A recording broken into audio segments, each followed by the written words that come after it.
Welcome. My name, for those of you who don't know, is Victoria. I am one of the estate planning attorneys with the Copenbarger law firm.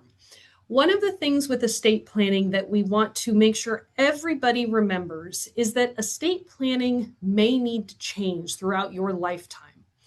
One of the things with an estate plan is it is only as good as it matches your life and as it matches what the law requires. So for many people, what they do is they set it up, which is fantastic, but they never look at it again. And then their life changes, or the law changes in a way that could impact them, but the estate planning doesn't. And so we're going to talk a lot today about how to make sure your plan keeps up to date. For the question that just came in, I will actually be addressing how moving can affect your estate plan. So the short answer is yes, it can make a difference.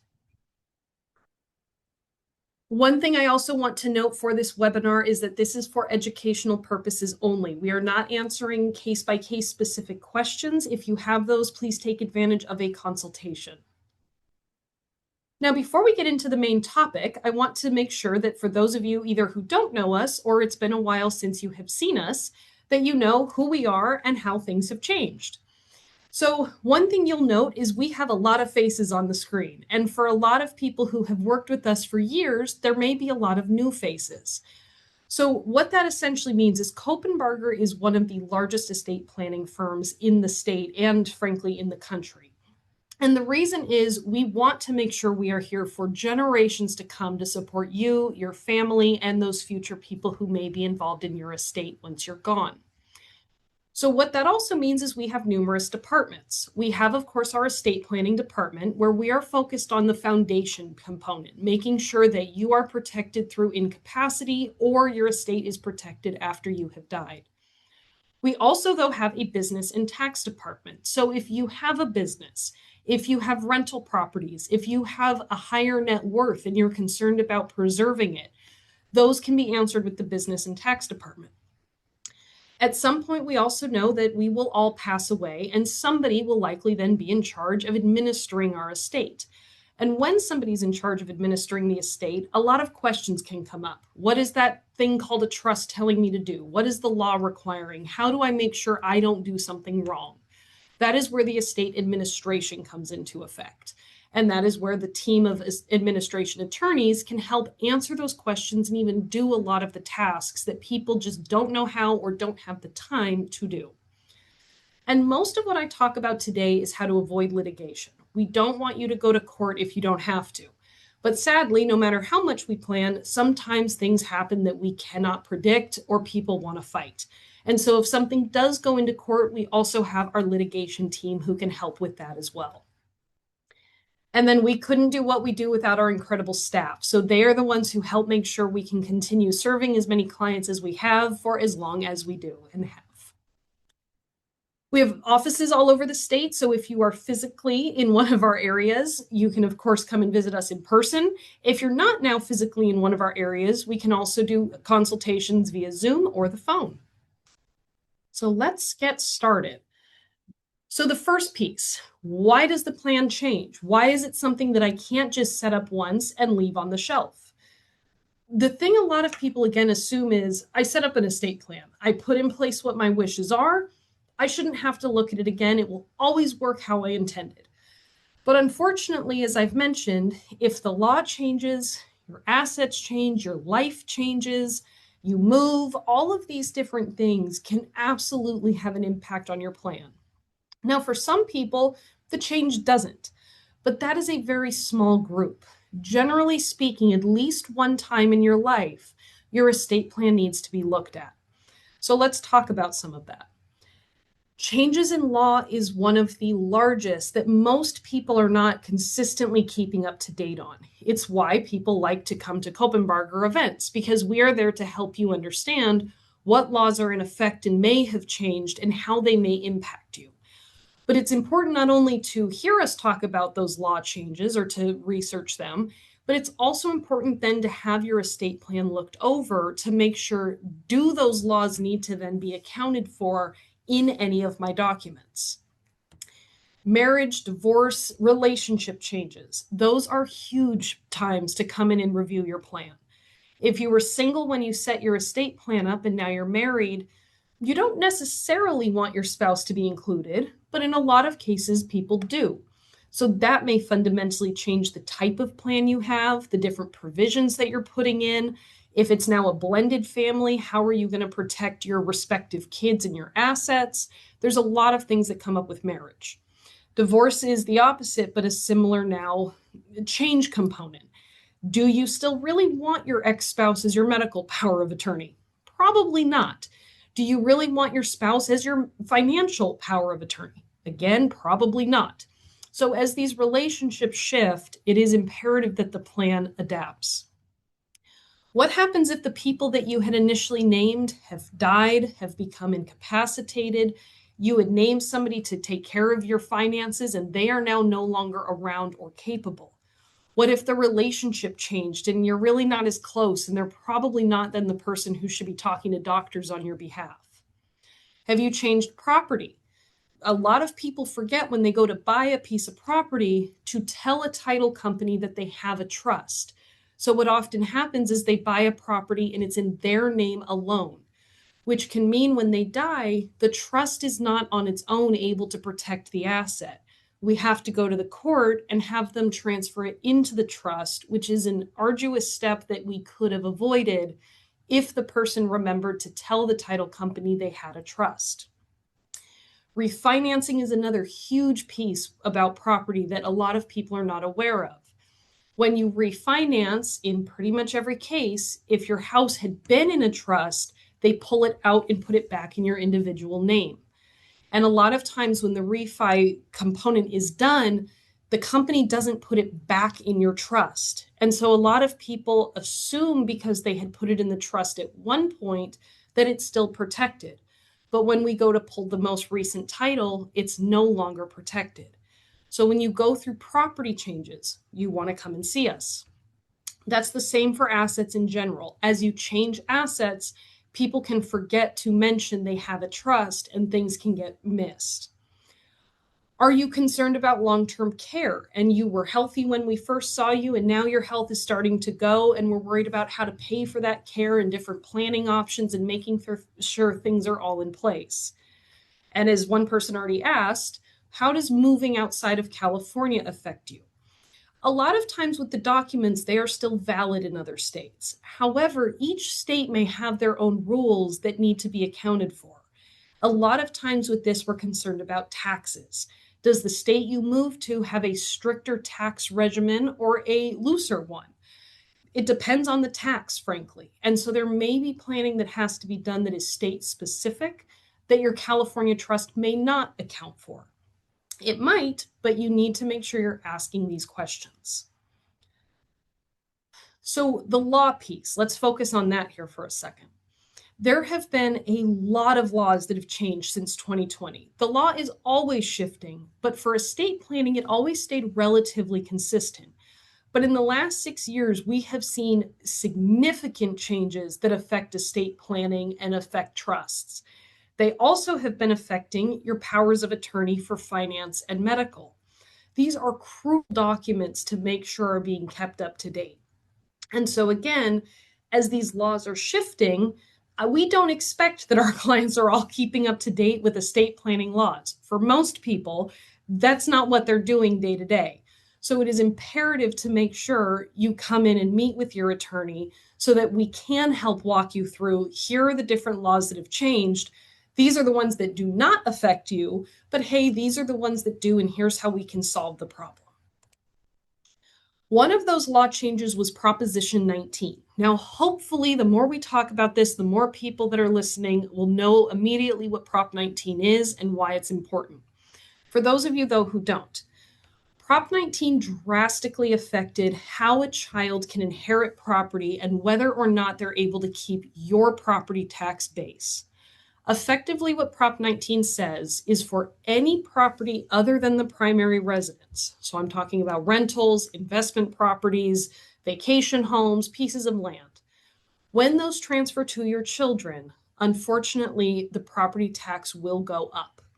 That is a cut and dry rule at this point. Now, for your primary residence, the only way for it to even remotely keep what you pay for property taxes is if it's your primary at death, it transfers to a child who also then considers it their primary residence. Now, for people who have just one child, this may not be something you really need to worry about. The solo child will decide do they want to keep it or not.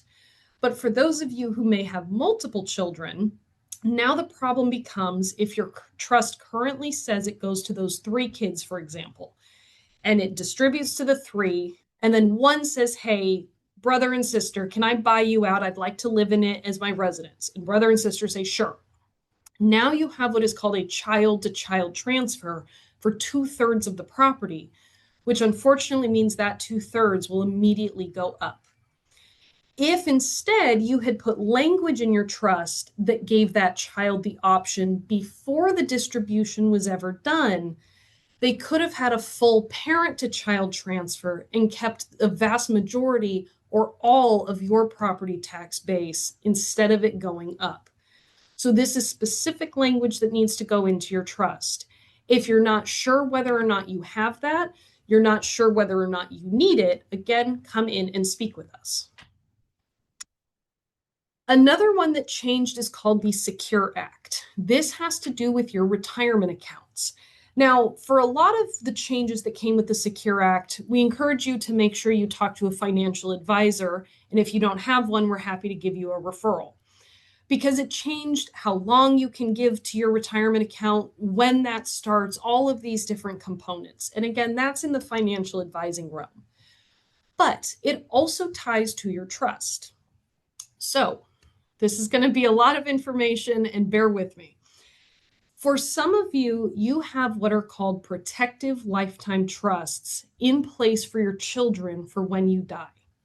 What that means is when you pass, your kids would receive their inheritance into a trust that then protects the inheritance from divorce, lawsuits, creditors, bankruptcy, and the IRS. So it's a fantastic protection that goes around the trust assets. Now, your retirement accounts, however, those do not get put in the name of the trust during your lifetime. They can only be transferred via beneficiary after you die. Well, for our clients who have those protective trusts, they want the retirement proceeds to also get that protection for their kids. And so they'll name the trust as the beneficiary instead of naming their children, so that, again, that money gets protected as well. The problem, though, is if you have an article in your trust that is outdated when it's talking about retirement and how it flows through trust, it can cause a tax issue that otherwise would not be there. So what we have to do, if that is what your intent and your want is to update that section in your trust to comply with the current rules so that there isn't an additional tax issue. So again, I know that was a lot of information, and for some of you, you don't have the protective trust for your kids, or you're not sure if you do, and how this all ties together. The moral of all of our education events is anything that leads to further question, take advantage of the consultations, come in and see us so that I can help break it down more directly and specifically. Medi-Cal. So this has changed drastically in the last 3 years, and it's continuing to change. So why do we bring Medi-Cal up? For those of you who don't know what Medi-Cal is, it is a needs-based program that can help pay for long-term care and in-home care. There are a lot of different tiers of Medi-Cal that people can qualify for. The ones I'm going to focus on are long-term skilled nursing and in-home support services. And the reason I do that is because we have trusts that can directly tie to those plans. So one of the concerns people have is that as they get older, they may need advanced care that's going to cost a fortune. And how do we pay for that? We don't necessarily have the resources on our own. So we start to look at this Medi-Cal program, the program that can step in and help pay for those different levels of care needs. The problem is, though, that Medi-Cal has for those programs a very strict asset test. Essentially, what they're going to look at is what asset threshold are you at? So I'm going to break this down even further. They're going to look at what are called non-exempt assets. Exempt assets include your primary residence and your retirement accounts. Those are things that pretty much don't get looked at. But for all of your other assets, they are non-exempt for the most part. And so what that means is Medi-Cal can use them to disqualify you from the program. So what Lloyd Copenbarger did years ago now is he created a trust that says, I can house certain non-exempt assets so that they become exempt. So Medi-Cal cannot use them to disqualify me. And it allows people then to receive the level of care they need without becoming completely destitute, which is extremely important, especially for married couples, where what we don't want to see is you, the healthy spouse, depleting everything taking care of the one who needs it and being left with no resources to take care of yourself for the remainder of your life. So this trust allows you to have just one more option to help you pay for the necessary care. Right now, the threshold for single individuals of non-exempt assets is $130,000. So what that again means is if you have less than 130 of non-exempt assets, you could likely qualify for Medi-Cal with no additional planning. If you have more than that 130, then we talk about, is this trust right for you, so that again, you come under that threshold. This has been changing a lot. Last year or 2 years ago, they were changing it to only looking at income. So that meant people were qualifying for Medi-Cal based on what their income per year and per month was. Now they're back to the 130,000 asset threshold test. But what we are finding out is that Medi-Cal is attacking that threshold yet again. They are threatening to, California is threatening to reduce the threshold down to only $2,000, which was the historic number that it was set at. Which again means if you have more than $2,000 sitting in your checking account, you are considered too wealthy for Medi-Cal, which is an absurdly low amount of money for someone living in California. There is not a person here who has less than $2,000 or even, let's say, $3,000 who is then considered wealthy in this state. So unfortunately, we do need people to be aware that if that asset threshold drops back to the 2,000, there's going to be a lot more discussion about the different plan needs than is currently here today. For those of you who are concerned about Medi-Cal and you need more information, I recently did a Medi-Cal webinar that is posted to our YouTube page, so please feel free to watch that. As we find out how the law may change even further for Medi-Cal and whether or not that 2,000 threshold really will happen, we will continue to keep our clients updated on what is going on. Again, this is a very complicated topic, and today is really only designed to give you a quick snapshot. If it led to more questions, don't worry, I am more than happy to answer those in the consultations. Life events. So let's talk about how your life changes and how that may affect your estate plan. I already briefly mentioned the marriage or divorce piece. That one is very cut and dry. If your relationship changes, come and see us about your estate plan. What if somebody passes away? Well, depending on the document you have, may or may not have a large impact. For some of the documents, the death of a loved one, it may have obviously a profound impact in your life. But as far as the estate plan, it may not have a huge impact. But for certain plans, it will. And so again, that's a relationship change at that point. It is important, as much as we understand it's not fun to discuss, it is very important to make sure that your plan continues to account for where you're at. What about your kids becoming adults? Well, when they're minors, they likely were not someone you even remotely considered to make your medical decisions. They weren't someone you were looking at to manage your money if that ever came to pass. It was someone who we were providing for in the event you died and they were under 18 or under a fairly young age. Well, now if they're adults, they may be the right person to step into these different roles. They may be people who need different inheritance protections because they now have their own risk and liabilities. Maybe it's somebody who has special needs and they're on government benefits, and we're concerned about not jeopardizing those benefits. Anytime your kids hit the age of majority, so hit 18 years old, it's good to start thinking about how does your plan need to reflect where they will be from that point forward. Birth of a grandchild. So maybe you want to help provide for that grandchild's education or great-grandchild's education if you were to pass before they were out of college. Do we want your plan to account for that? Health changes, that's where the Medi-Cal trust comes into effect, which ties right back into then the law changes. And then moving. I already mentioned that from the law side, but moving can absolutely affect who is going to be named to take care of you medically or take care of you financially. Maybe when you lived in California in San Jose, you were close to your oldest child, but now you're moving down to Southern California where your second child is, or you're moving out of state and the people you have named won't even remotely be in your life on a day-to-day basis, and you're moving closer to people who would.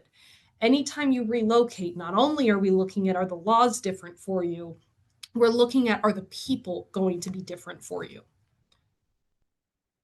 I'm going to pause really fast to confirm, yes, these slides will be available as well as the recording. Okay, back in. So those are some of the changes. Incapacity is another big one. If you become incapacitated, it is certainly going to be a crucial time, frankly, before you became incapacitated, to make sure that your documents are correct. A lot of people assume that estate planning is only going to deal with what happens when they die. But what happens if you're alive and unwell? Who is going to, again, be the person to take care of you medically? Who is going to be the person to take care of you financially? And are the documents even still valid? One of the documents in particular that we are worried about with this is your financial or durable power of attorney. This document has become rejected by banks if it is more than 5 years old. So if you have a financial power of attorney that is more than 5 years old and you became incapacitated, now the person that you had named to manage those finances for you may not be allowed to using that document. The bank may reject it and say only the court can appoint that person, which is a nightmare and an expensive one to have to deal with. The other one that this can affect is your medical power of attorney. Now, this one just needs to have been done since 2004. If it was done after 2004, it should still be fine on a legal standpoint. But it's also important, if you did it in 2005, it's been 21 years. Make sure that the decisions you made 21 years ago and the people you named 21 years ago really are still correct. Because again, when you're incapacitated, you're in a fairly vulnerable state. And ensuring the people are correct is a very crucial component to making sure you receive the proper care at a time they will be communicating on your behalf. So what we often recommend is if the documents have been set up, come in and see us every 3 to 5 years. That way we can help ensure that as life changes and as the law changes, the document is staying up to date and not getting out of date. So again, do the choices I made 21 years ago, 15 years ago, 5 years ago even, still make sense today? We recommend, again, the 3 to 5 to come in and review it with us, but I honestly recommend you take it out on an annual basis. It's not the fun thing to do, but take it out and just give it a quick look over to make sure, at a minimum, are the people I named really still the appropriate people to be in those roles? Because again, even 5 years, sometimes even 1 year, can fundamentally change what that plan said then versus what it should say now. Let me also highlight assets. So one of the most common issues we see is after somebody sets their trust up, they forget to put assets in the name of the trust. So as a reminder, once you have a trust established, the things that should be actually titled in it include pieces of real property, checking accounts, savings accounts, and non-retirement investment accounts. Those should actually show you as trustee of your trust on title. That is the step that ensures that asset never has to see the light of court and that your trust can 100% control it when you die. For those of you who have accounts with beneficiary designations, it is extremely important to know and remember that your beneficiary designation will supersede the trust.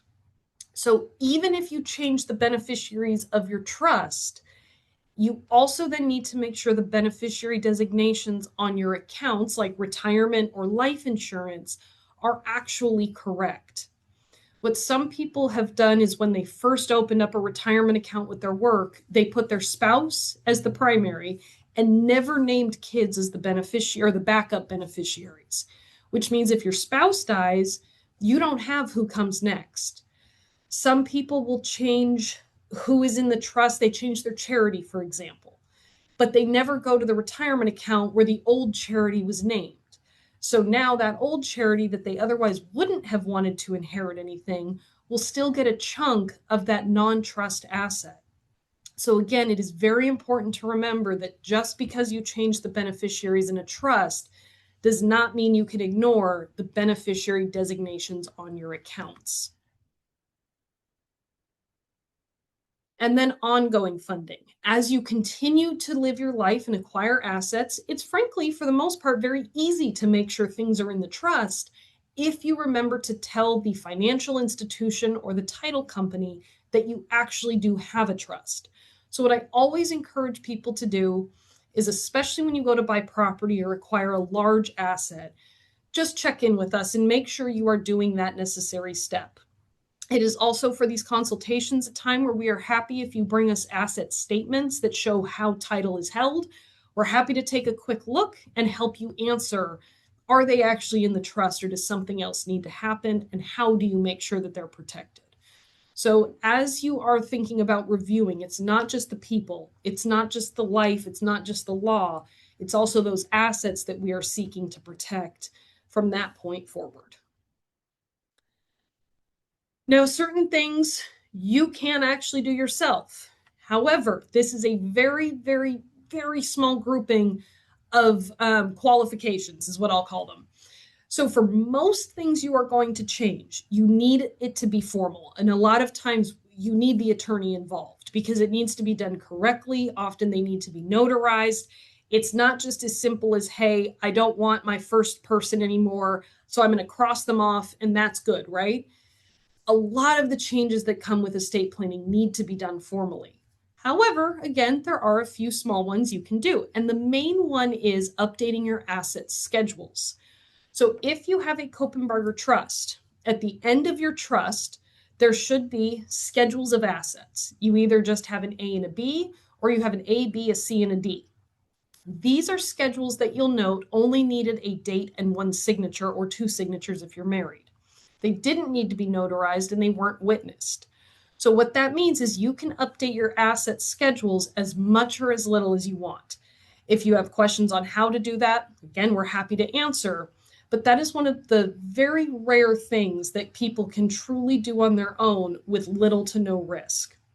For almost every other change, give us a call. Most things, I will say it 15,000 times, need to be done formally, because when we see people start to make changes by just handwriting on the documents, it can cause catastrophic issues that, even though you had great intentions, lead to problems either for you or for the family once you are gone.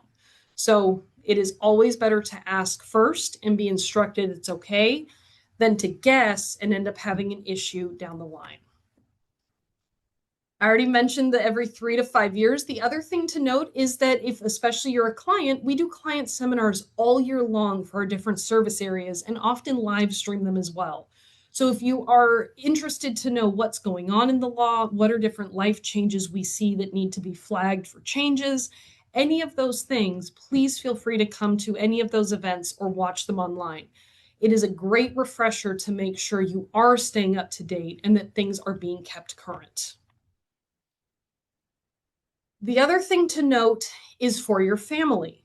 One of the things that we have also done is we do our trust administration webinar. So for those people who may not be sure what their role is going to be, what their responsibilities will be, how they're supposed to maintain things and manage things if you're not here, they're welcome to watch any of our administration webinars as well. You don't have to be a client to have access to those education events.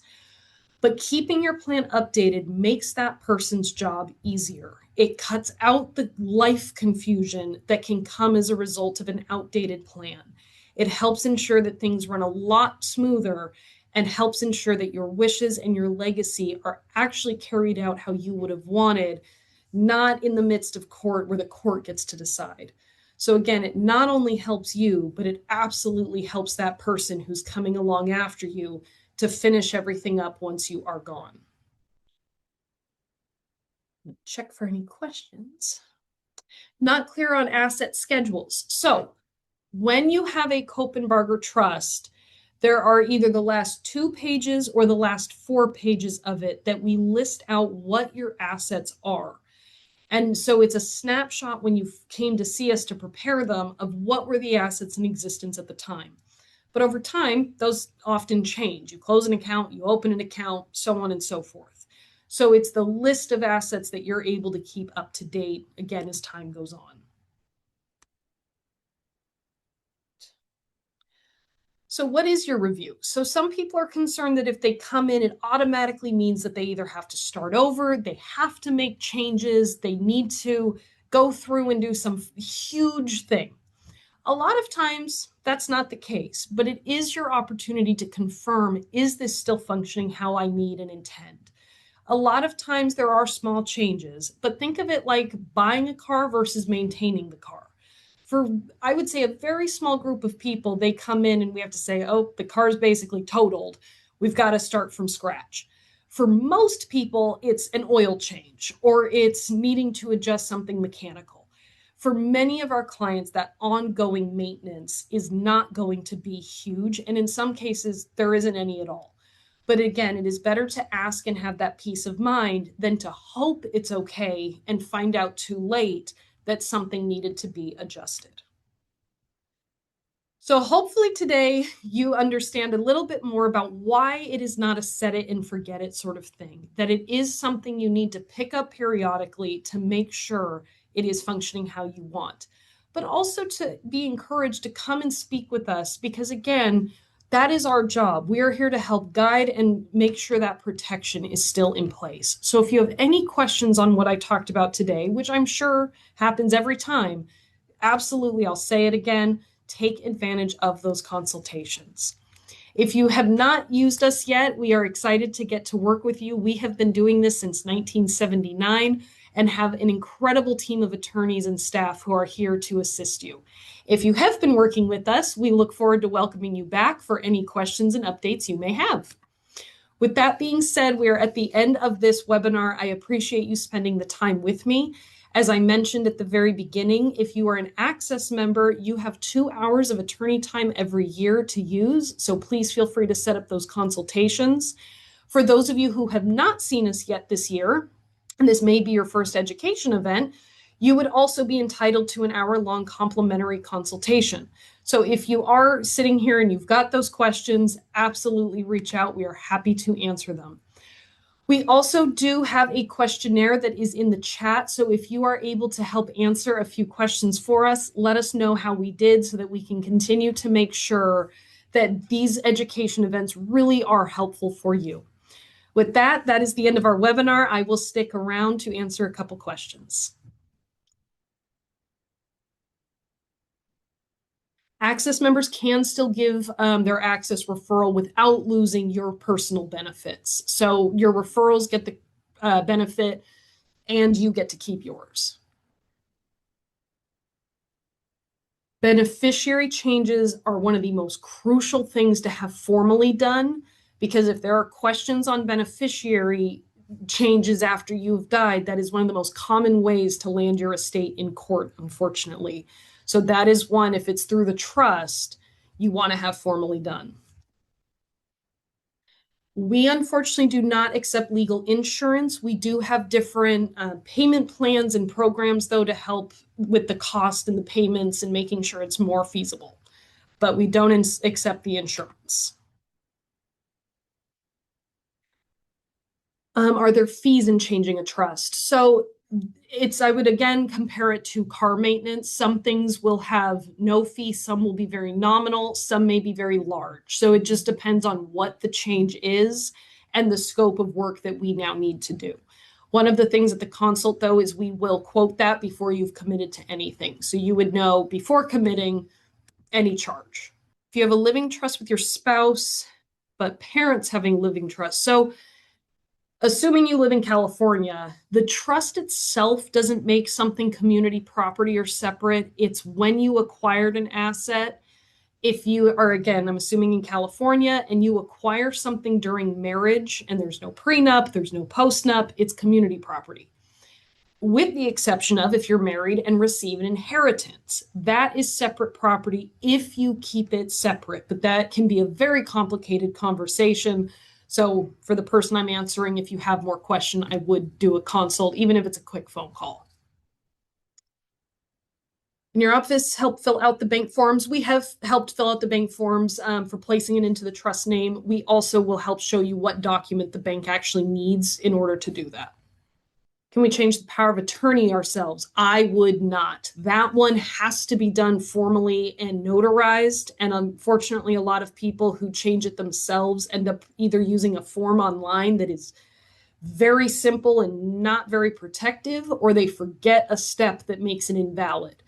So powers of attorney, I would not mess around with because they are crucial to making sure you're protected if you're ever incapacitated. All right, I'm going to hang out for a minute more. I don't have any other questions right now, but if you do have them, throw them in the chat or the Q&A. After moving out of California, what do I recommend? So, strongly recommend give us a call. Let us know what state you moved to. We often recommend having at least a conversation with a planning attorney in the area you are. In a lot of cases, we've tried building relationships with out-of-state attorneys, so we very well may have a referral for you.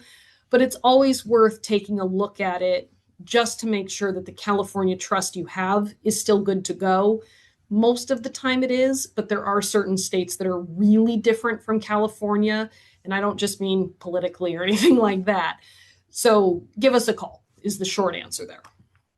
All right. Well, thank you, everybody, for taking the time again to listen today. I appreciate all the questions. If I don't have a chance to answer them today, please feel free to keep putting them in the chat. We'll stick around for a minute, or give us a call right into the website, email us. We have a lot of ways you can get a hold of us. So we are looking forward to answering any and all questions that continue to come in, even once the webinar is done.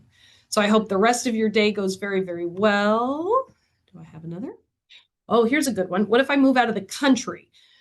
That definitely gets more complicated. And I would 100% advise, if you are out of the country, meeting with, it could be called a solicitor, but an equivalent attorney in that country to make sure, especially when it comes to tax law, that is being accounted for. Some of our clients have now a US or California-based trust and a trust in the country. Some have had to completely abandon the US trust if they've moved 100%.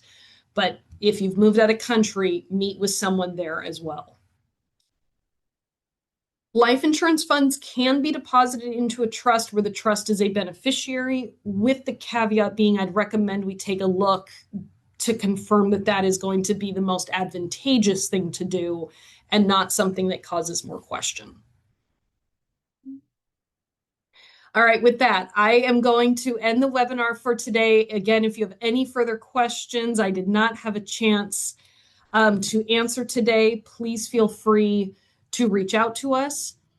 Okay, I lied. There's one more I will answer. How to join the Access program. So for this individual who is asking, I'm going to ask my staff who are on with us to just note who you are.